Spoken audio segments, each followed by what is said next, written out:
เก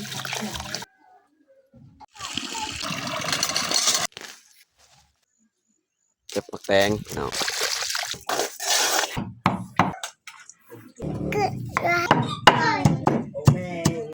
หอมลากไปนี่ในชามนี่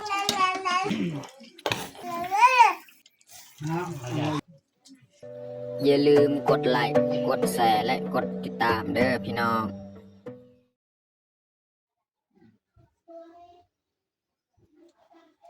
ครับสบายดีแล้วก็สวัสดีเบิร์ดสู่ผู้สู่คนเนาะยินดีต้อนรับเขาสู่สองเบายืมเนาะแล้วก็สำหรับแรงมื้อนี้แม่นข่อยสิพาเมียเฮ็ด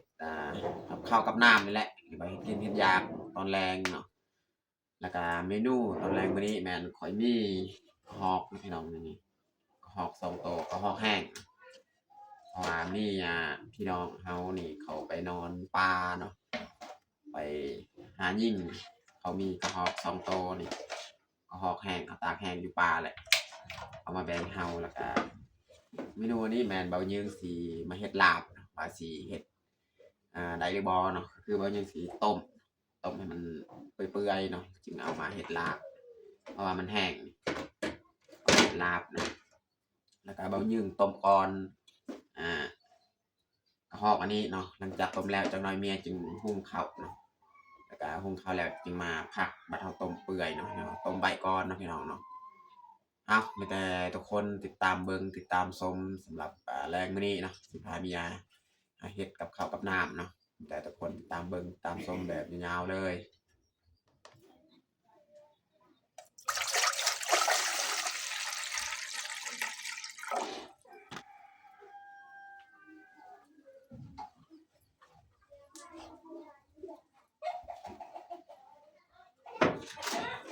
ต้มใบให้มันเปื่อยเนาะหลังจากเขาต้มแล้วจึงจักหน่อยเมียจึงมาหุงข้าวเพราะว่าใช้เวลาการต้มนี่มันต้องต้มร้อนเนาะพี่น้อง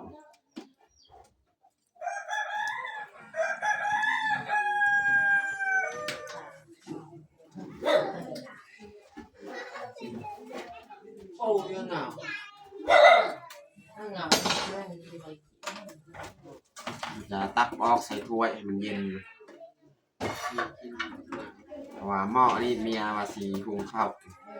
ตัวนี้มันใหญ่อีกเอาหม้อตัวน้อย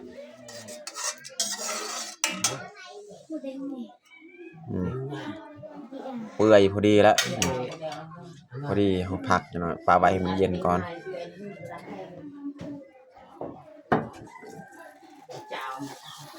หลังจากเขาต้มกระหอกของเราเรียบร้อยอันนี้เมียจะเอาเข้าศาลเจ้าเนาะเอามาหุง2 จอกเอาตอนแรกนี่เป็น2 จอกกิน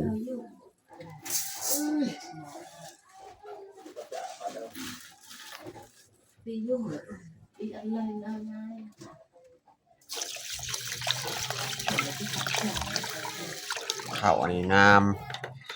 ข้าวเจ้าซื้อข้าวจะล้างออกน้ำอีกจาก1 น้ำ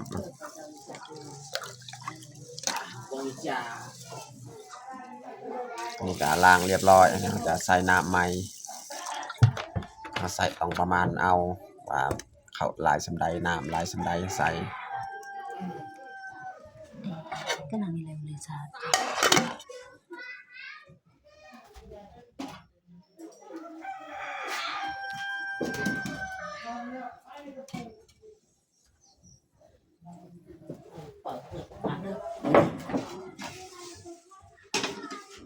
เมียเก็บถ้วยบวงเอาไปล้าง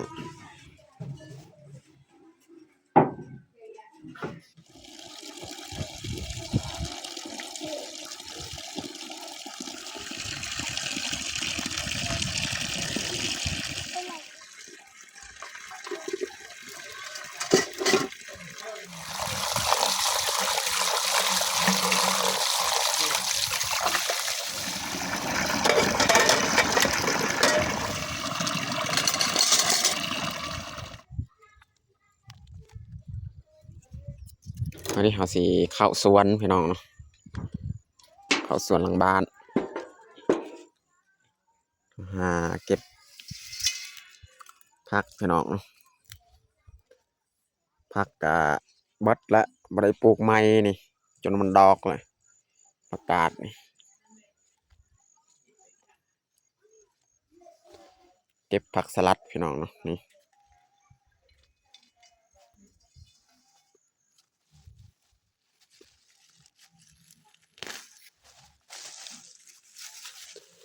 ผักอันนี้เมียเก็บแล้วนี่ผักแต่สลัดนี่เขาสิมาเก็บอีกเมียบ่ทันเก็บเมื่อกี้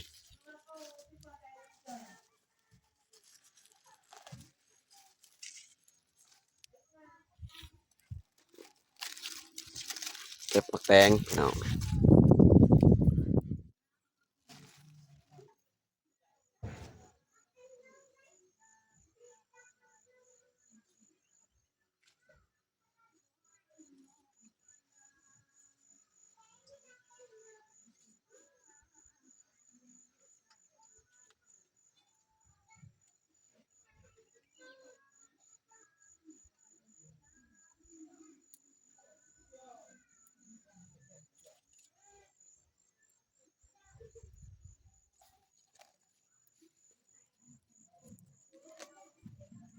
หอมปลอมพี่น้อง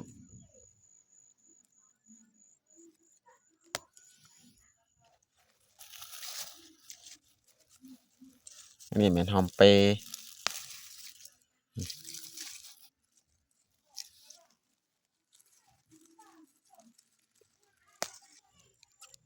ตอนนี้ก็เรียบร้อยเก็บพืชผักเนาะ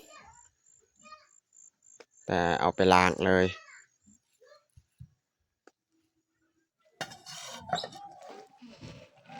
นี่น้ำที่เขาใส่ก็อยากบกแหละแต่เขาจะถอนไฟออกนี่ใส่ไฟอ่อน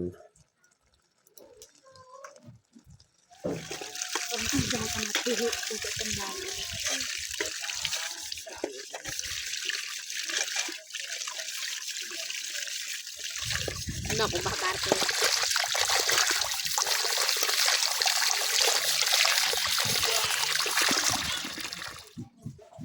นี่หลังจากเขาเก็บผักเรียบร้อยนี่เมียเอาไปล้างเรียบร้อยบริษัทที่เอาเลยออกของเขานี่มาผักมาตัด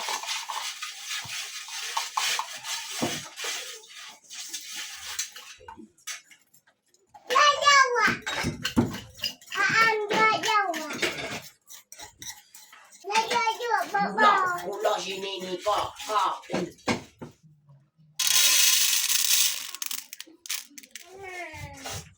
ไว้เอาทรายขาดคนนี้จ้าเป็นชายจังค่ะเดี๋ยวนี้ประจำคั่ว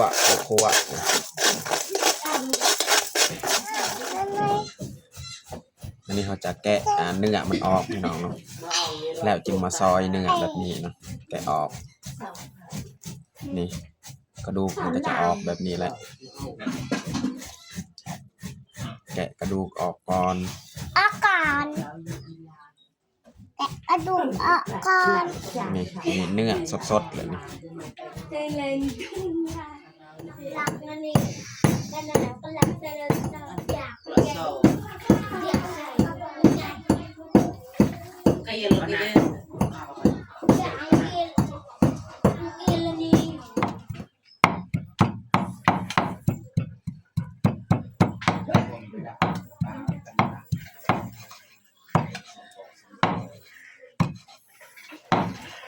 สมกับ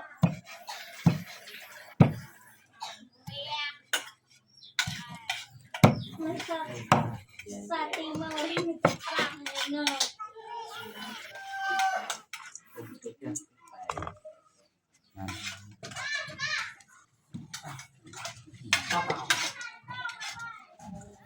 เรียบร้อยพี่น้องเนาะเขาพักเรียบร้อยแล้วนั่ง ดูกระโดดมา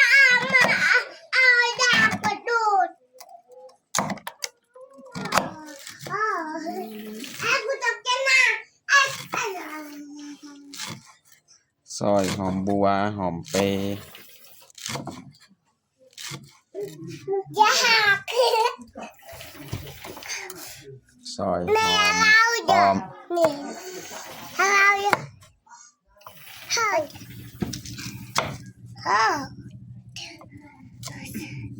ถ้าเอามาเรามีกาเราต้องการ ซอยหอมแดง ก็ให้มีจักร Thế nào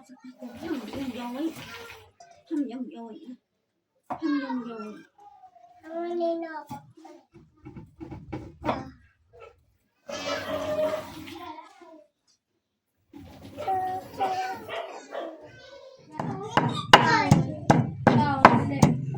ตำคาเนี่ย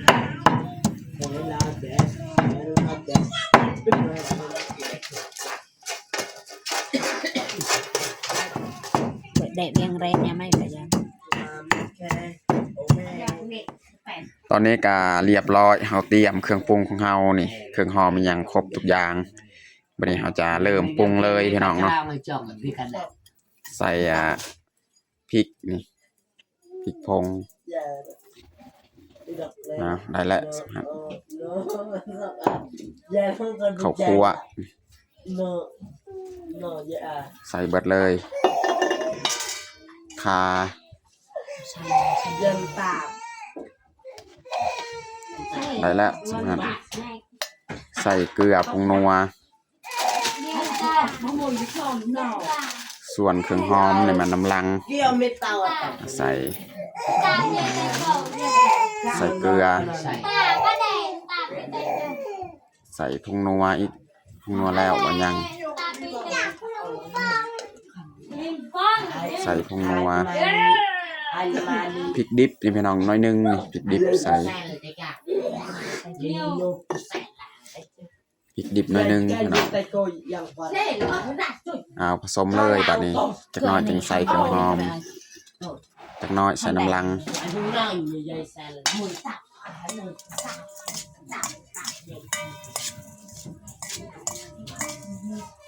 อันนี้มันอยากแทนเราก็ต้องเลยเติมน้ำอีกจักหน่อยเนาะ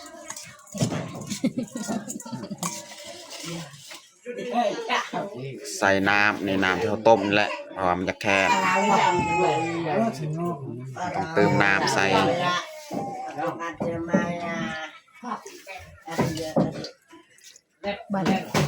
ใส่แล้วสำคัญ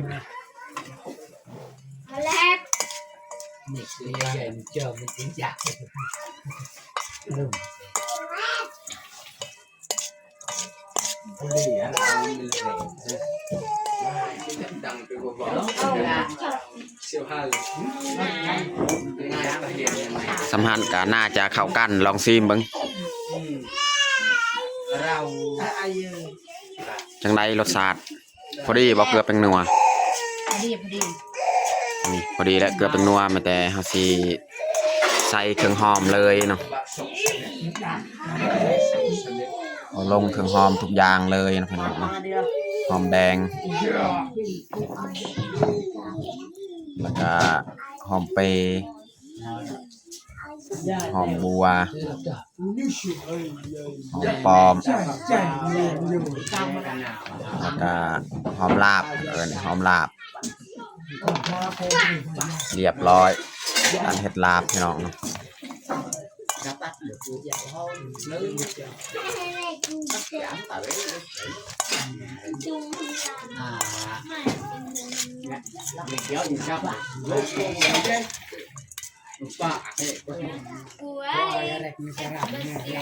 หั่นน้ำแตงพี่น้อง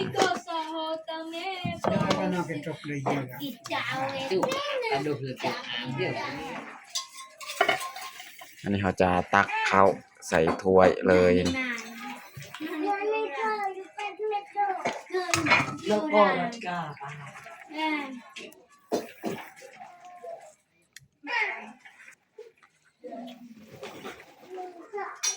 subscribe cho kênh Ghiền Mì Gõ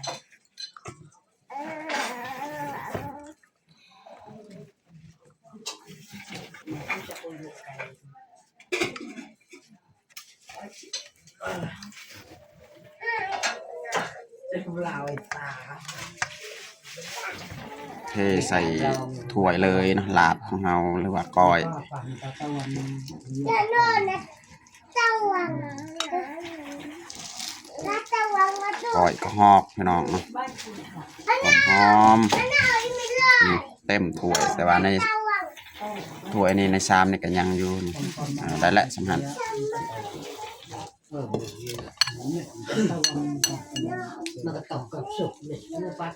เรียบร้อยพี่น้องจัดปลาเขาของเราข้าวเจ้า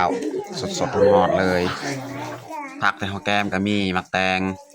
หอมลาบหอมปอมสลัดเนาะสำหรับอาหารแรงของเรากับบัดสำนี้แหละตอนนี้ก็เรียบร้อยแต่ข้าวของเราแต่เราจะลงมือกินข้าวแรงเลยเอามาทุกคนกินข้าวแรงน้ำกันเอาน้องพ่อยเอิญลุงปามกินข้าว เอามากินข้าวแรงน้ำกัน กิน จ้าจ้า จ้า dạ dạ như đây dạ dạ dạ dạ dạ มันจะมาแตก จ้า dạ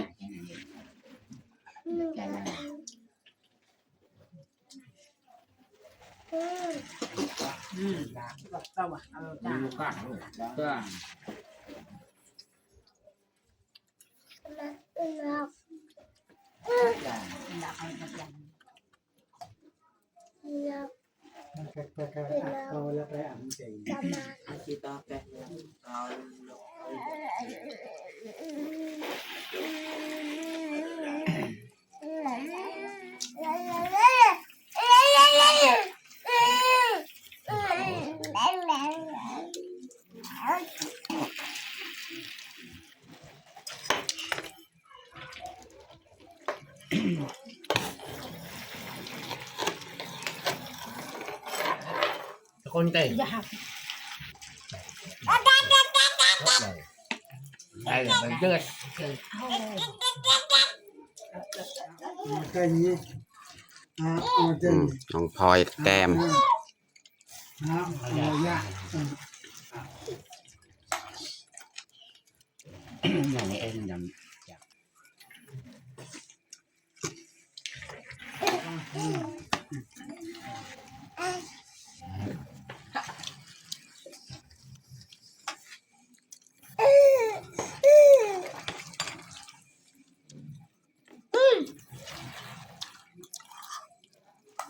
các emมันฟังแบบ dòng học vô ครับสาวงาน nhà dạo